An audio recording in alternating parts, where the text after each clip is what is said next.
Gepleýär Azatlyk Radiosu, efirde maksat Ataýew bilen habarlar gündeligi. Birleşen Ştatlaryň halkara din azatlygy boýunça komissiýasy Türkmenistany aýratyn alada bildirilýän ýurtlaryň hatyryna täzeden goşmaly diýär. Halkara din azatlygy boýunça komissiýa 2019-njy ýyl üçin dünýädäki din azatlygynyň ýagdaýyny öwrenip ýaýradan ýyllyk hasabatyny Birleşen Ştatlaryň Döwlet Departamentine beýleki käbir ýurtlar bilen bir hatarda Türkmenistany ýene-de bu ugurda aýratyn alada bildirilýän ýurtlaryň hatyryna goşmagy maslahat berdi. Täze hasabatda Türkmenistanyň konstitusiýasynyň ýurtda din azatlyklaryna kepil geçýäni aýdylyp, muňa garamazdan Türkmen kanunçylygyny bu azatlyklaryň çäklendirilýändigine üntü çekilýär. Soňky hasabata görä Türkmenistanyň hökümeti ýurtda dini liderleriň we dine uýýan beýleki adamlaryň Milli Howpsuzlyk Ministrligine degişli gizlin polisiýa bilen ýakyn hyzmatdaşlyk etmeklerini talap edýär. Siýasy tutsaglar şol sany dini ynançlary sebäpli tutsag edileleriň käbirleri döwlet türmelerine ýitirim bolýar. Köplenç häkimiýetler olaryň ölenligini tutsaglar uzak wagtlap daşky dünýäden üzgünlükde saklanandan soň ma'lum edýärler.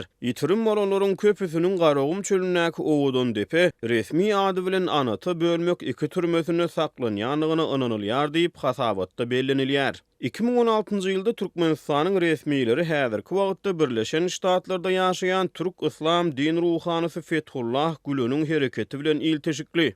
Türkmen mektepleriniň uçurumlaryndan, ozalky mugallimlerinden we biznesmenlerden ibaret 150'den gowrak adamy tutsag etdi. 2017-nji ýylyň fevral aýyna tutsag edilenlerden 18 adamy ady agzalmaýan terrorçy topary degişli bolmakda günä bildirilip, olar 12-25 ýyl aralygyna türme tutsaglygyna höküm edildi diýilip Birleşen Ştatlaryň din azatlygy boýunça çap eden soňky hasabatyny aýdylýar. Hasabatda Türkmenistanyň protestanlaryň we Yegowanyň şaýatlarynyň hemde beýleki dini jemaatlaryň öz dini ynançlaryny berja etmekde duçar bolýan kynçylyklary barada giňişleýin maglumat berilýär. Türkmenistan 2014, 2016, 2017 we 2018-nji ýyllarda Birleşen Ştatlaryň Döwlet Departamenti tarapyndan dini azatlyklar boýunça aýratyn alada bildirilýän ýurtlaryň sanawyna girizildi. Munyň bilen baglylykda Birleşen Ştatlary nähili çäreleri gördü. Birma, Demirgazyk Koreýa, Hytaý, Iran ýaly ýurtlary garşy munyň bilen baglylykda girilen sanksiýalar 2018-nji ýylda da öz güýjüne saklanyp galyndy. Ýöne Birleşen Ştatlaryň möhüm milli bähbiyetleriniň talaplaryna esaslanylyp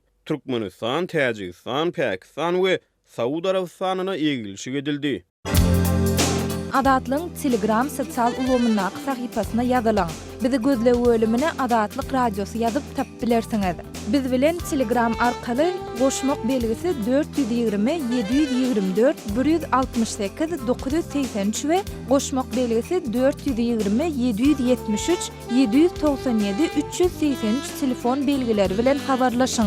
Biz siziň şahsiýetiňiziň gizlin saklanjakdygyna kepillik etýäris. Gepleýär Adatlyk Radiosu. Habarlar gündeligi gepleşigimizi dowam etdirýäris. Mikrofonyň önünde siz bilen men Sehra.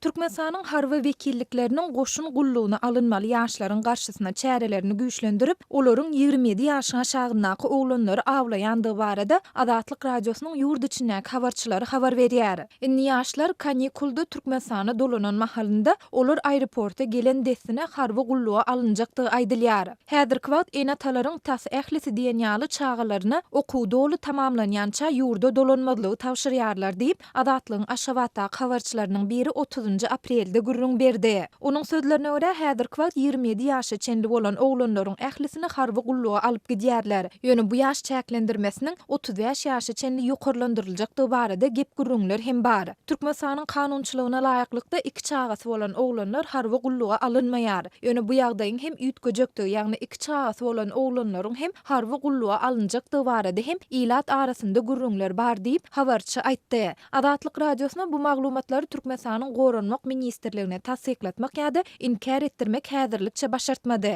Şeýle-de Aşgabat şäheriniň harby wekilligi bilen habarlaşmak synanşyklary hem netije bermedi. Ýöne bu maglumatlar harby gulluga almak boýunça 20 martda başlanan ýazky mövsümiň öňkülerden biraz tapawutlanýandygy barada garaşsyz neşirde çykan habarlaryň ýa-da gawat geldi. 27 aprelde ýurt içinden alternativ habarlar çap edýän Türkmen News neşiri Türkmenistanyň harby wekillikleriniň goşun gullugyna alynmaly ýaşlaryň garşysyna esasyna aw şikar ılan edene meňdeýändigini we olaryň ähli adamy bir uşdan goşun gullugyna alyp gidýändigini habar berdi. Neşriň öz yerli çeşmelerine salgylanyp tasdiklamagyna görä, harby wekillikler migrasiýa gullugy bilen bile hereket edip ýaş ýigitleriň ýurtdan çykmagyna gadagynçylyk girdýärler. Şol bir wagtda ozal dürli sebäpler esasında goşun gullugundan galdyrylan ýa-da saglyk ýagdaýy sebäpli goşunda gulluk etmeli däl edilen ýaşlary hem goşuna alýarlar diýip Türkmen News neşri ýazýar. Soňky bir näçe aýyň dowamında Türkmen häkimetleri daşary döwletlerde bilim alýan ýaşlary harby gulluk borjuny ýerine ýetirmek üçin ýurda getirmek çärelerini güýçlendirdiler. Mart aýynyň dowamında Aşgabatyň harby bölümleriniň işärleri daşary ýurtlarda bilim alýan ýaşlaryň enatalaryna jaň edip, olaryň harby gulluk borjuny ýerine ýetirmek üçin ýurda dolanmagyny talap etdiler. Bu barada Azatlygyň habarçysy 1 aprelde habar berdi. 10 aprelde Azatlyk radiosu bilen Belarusdan habarlaşan türkmensanly student häzirki wagt egzamenlerden geçip bilmedik studentleriň destine Belarusdan deport edilýändigini we Türkmensanda harby gulluga alınıp gidilýändigini görüň berdi.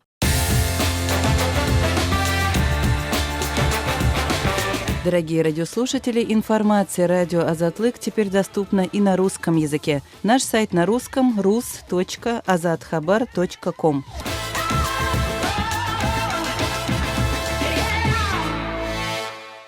Gepleýär Azatlyk radiosy. Siz habarlar gündeligimizi dinleýärsiňiz. Gepleşigi men Gözel Hudaýberdiýewa dowam etdirýärin.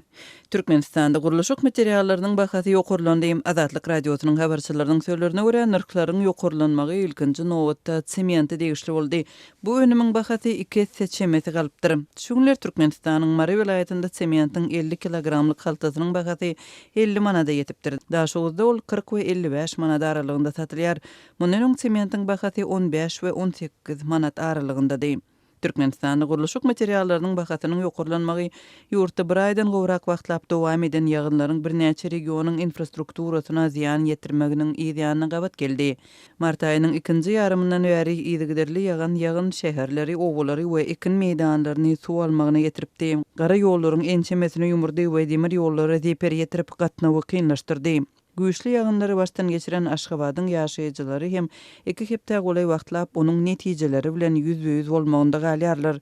Azatlyň Aşgabatdaky habarçylarynyň sözlerine görä häzir paýtagtyň köçeleri suwdan we läbekden arasylanan hem bolsa ýaşaýyş çağlaryň ýerdeminlerinde we birinji gatlarynda henizem suw saklanýar. Bejeriş işleri ýaşaýjylaryň öz hatabyna amalaşdyrylýar.